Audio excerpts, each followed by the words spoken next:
ओम शांति। 4/5/2022 की साकार मुरली सुनते हैं बाबा के मधुर आवाज़ में मीठे महावाक्य। मीठे बच्चे, श्रीमत पर पवित्र बनो तो धर्मराज की सजाओं से छूट जाएंगे। हीरे जैसा बनना है तो ज्ञान अमृत पियो, विष को छोड़ो। प्रश्न: सतयुग पद का सारा मदार किस बात पर है? उत्तर: पवित्रता पर। तुम्हें याद में रह पवित्र जरूर बनना है। पवित्र बनने से ही सद्गति होगी। जो पवित्र नहीं बनते वे सजा खाकर अपने धर्म में चले जाते हैं। तुम भले घर में रहो परंतु किसी देहधारी को याद नहीं करो। पवित्र रहो तो ऊंच पद मिल जाएगा। गीत चला: तुम्हें पाके हमने जहाँ पा लिया। ओम शांति। शिव भगवानुवाच और कोई को भी भगवान नहीं कहा जाता। एक निराकार परम पिता परमात्मा को ही शिव बाबा कहा जाता है। वह है सभी आत्माओं का बाप। पहले यह निश्चय होना चाहिए, हम शिव बाबा के बच्चे जरूर हैं। दुख के समय कहते हैं परमात्मा सहायता करो, रहम करो। यह भी नहीं जानते हैं कि हमारी आत्मा परमात्मा को याद करती है। अहम आत्मा का बाप वह है। इस समय सारी दुनिया है पतित आत्माओं की। गाते हैं हम पापी नीच है, आप संपूर्ण निर्विकारी है, परंतु फिर भी अपने को समझते नहीं है। बाप समझाते हैं कि जब तुम कहते हो भगवान बाप एक है तो तुम सब आपस में भाई भाई हो गए। फिर बाबा ने समझाया, फिर शरीर के नाते सब भाई बहन ठहरे। शिव बाबा के बच्चे फिर प्रजापिता ब्रह्मा के भी बच्चे ठहरे। यह तुम्हारा बेहद का बाप टीचर गुरु है। यह कहते हैं मैं तुमको पतित नहीं बनाता हूँ, मैं तो आया हूँ पावन बनाने। अगर मेरी मत पर चलेंगे तो यहाँ तो सब मनुष्य रावण मत पर है। सब में 5 विकार है। बाप कहते हैं बच्चे अब निर्विकारी बनो, श्रीमत पर चलो, परंतु विकारों को छोड़ते ही नहीं है तो स्वर्ग के मालिक बनते नहीं। सब अजामिल जैसे पापी बन गए हैं। रावण संप्रदाय है, यह शोक वाटिका है। कितना दुखी है। बाप आकर भी राम राज्य बनाते हैं। तो तुम बच्चे जानते हो कि यह सच्चा युद्ध का मैदान है। गीता में भगवान कहते हैं काम महाशत्रु है, उन पर जीत पहनो। सो तो पहनते नहीं है। अभी बाप बैठ समझाते हैं तुम्हारी आत्मा इन ऑर्गेन से द्वारा सुनती है, फिर सुनाती है, एक आत्मा करती है। हम आत्मा है, शरीर धारण कर पाठ बचाते हैं, परंतु मनुष्य आत्मा अभिमानी के बदले देह अभिमानी बन पड़ते हैं। अब बाप कहते हैं देही अभिमानी बनो। सतयुग में आत्मा अभिमानी रहते हैं, परमात्मा को नहीं जानते हैं। यहाँ तुम देह अभिमानी हो और परमात्मा को भी नहीं जानते हो, इसीलिए तुम्हारी ऐसी दुर्गति हो गई है। दुर्गति को भी समझते नहीं। जिनके पास धन बहुत है वह तो समझते हैं हम स्वर्ग में बैठे हैं। बाप कहते हैं यह सब गरीब बन जाते हैं क्योंकि विनाश होना है। विनाश होना तो अच्छा है ना, हम फिर मुक्ति धाम में चले जाएंगे। इसमें तो खुश होना चाहिए। तुम मरने के लिए तैयारी कर रहे हो। फिर बाबा कहते मनुष्य तो मरने से डरते हैं। बाप तुमको वैकुंठ ले चलने के लिए लायक बना रहे हैं। पतित तो पतित दुनिया में ही जन्म लेते रहते हैं। स्वर्गवासी कोई भी नहीं होते। मूल बात बाप कहते हैं पवित्र बनो। पवित्र बनने बगैर पवित्र दुनिया में चल नहीं सकेंगे। पवित्रता पर ही अबलाओं पर मार पड़ती है। विष को अमृत समझते हैं। बाप कहते हैं ज्ञान अमृत से तुमको हीरे जैसा बनाता हूँ। फिर तुम विष खाकर कौड़ी जैसे क्यों बनते हो? आधा कल्प तुमने विष खाया, अब मेरी आज्ञा मानो, नहीं तो धर्मराज के डंडे खाने पड़ेंगे। लौकिक बाप भी कहते हैं बच्चे ऐसा काम नहीं करो जो कुल का नाम बदनाम हो। बेहद का बाप कहते हैं श्रीमत पर चलो, पवित्र बनो।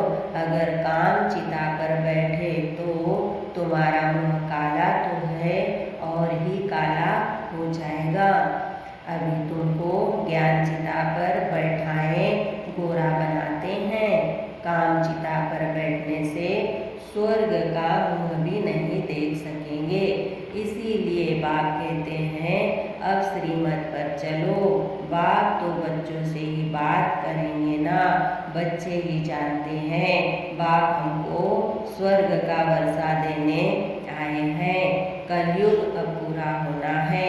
जो बाप की श्रीमत पर चलेंगे उनकी ही सद्गति होगी।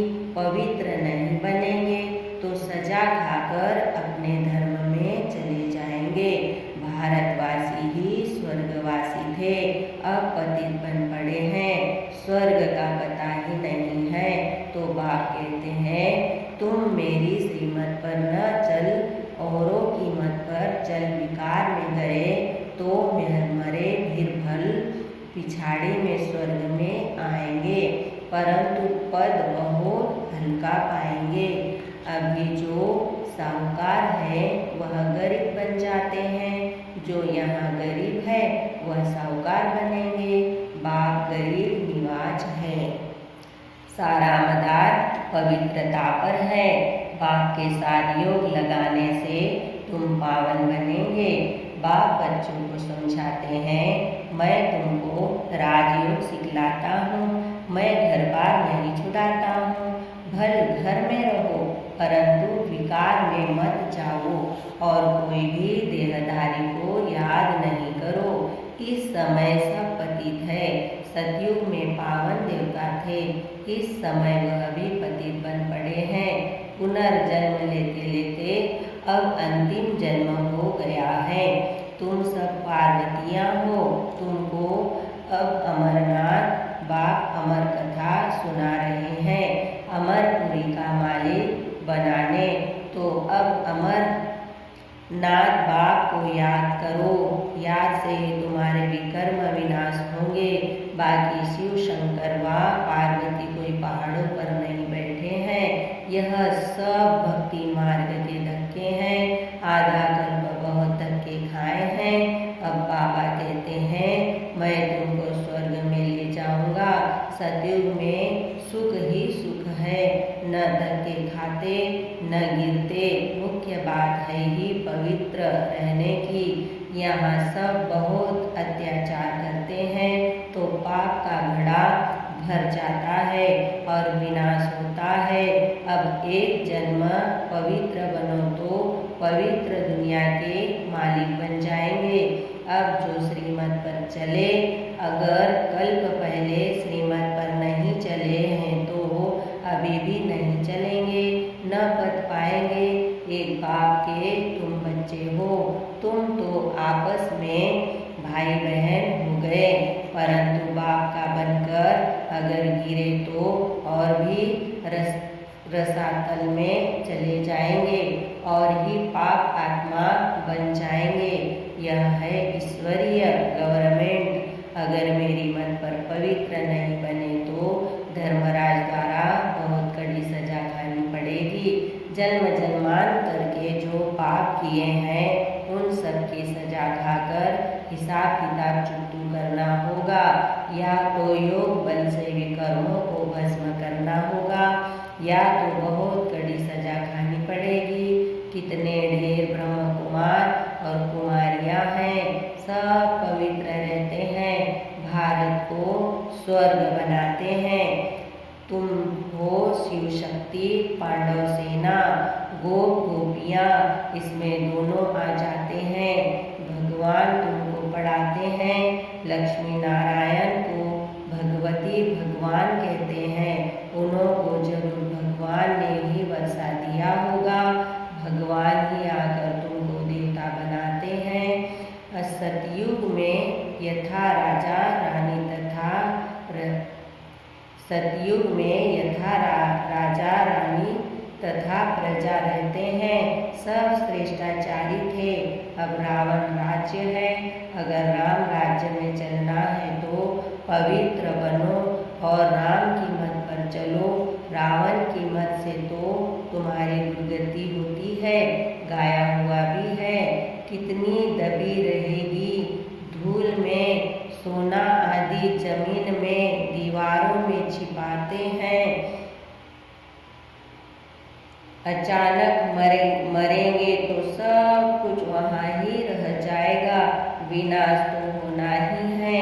अर्थक्वेक आदि सब होती है तो चोर लोग भी बहुत निकल पड़ते हैं। अब धनी बाप आया है तुमको अपना बनाकर विश्व का मालिक बनाने। आजकल वानप्रस्थ अवस्था में भी विकार बिगड़ रह नहीं सकते, बिल्कुल ही तमो प्रधान हो गए हैं। बाप को पहचानते ही नहीं। बाप कहते हैं मैं पवित्र बनाने आया हूँ। अगर विकार में जाएंगे तो बड़ी कड़ी सजा खानी पड़ेगी।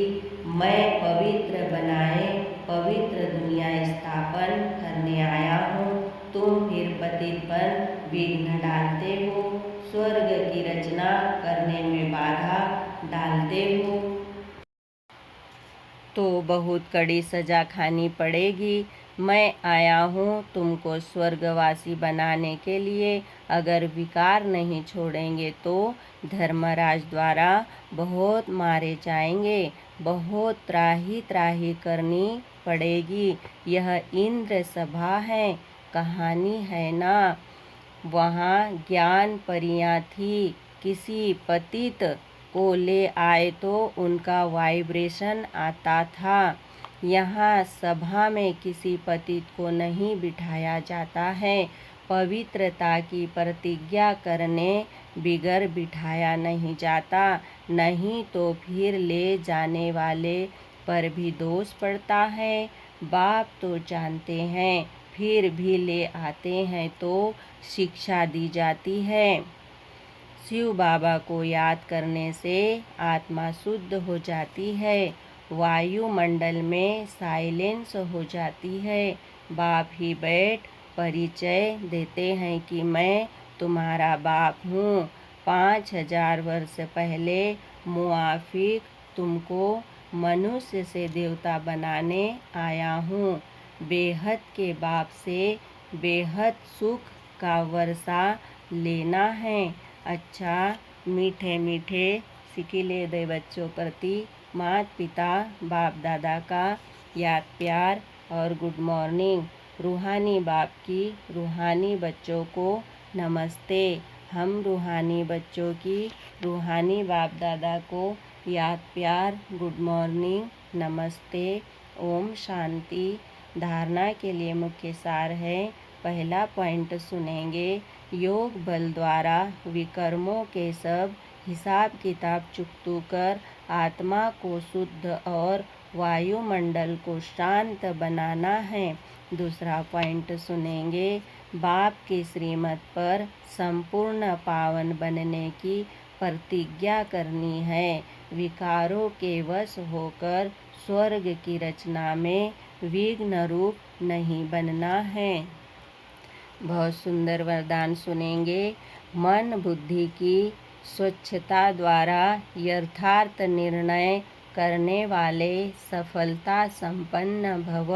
किसी भी कार्य में सफलता तब प्राप्त होती है जब समय पर बुद्धि यथार्थ निर्णय लेती है, लेकिन निर्णय शक्ति काम तब करती है जब मन बुद्धि स्वच्छ हो, कोई भी किचड़ा न हो। इसीलिए योग अग्नि द्वारा किचड़े को खत्म कर बुद्धि को स्वच्छ बनाओ।